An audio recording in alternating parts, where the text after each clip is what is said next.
যেটা আমার সেটা শুধুই আমার, সেটা যাই হোক না কেন।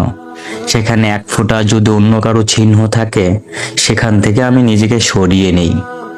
এক্ষেত্রে যদি কেউ আমাকে ইম্যাচিউর বা সেলফিশ বলে, হ্যাঁ, জোর গলায় বলতে পারবো আমি স্বার্থপর, অনেক স্বার্থপর।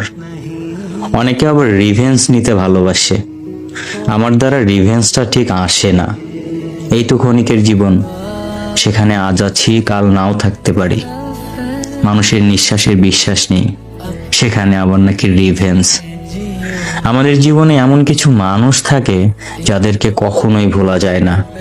সে আমার জন্য কি করলো, কেন করলো, কতটা করলো, এসব মনে থাকে না। কেবল সেই সব মানুষগুলোকেই মনে থাকে।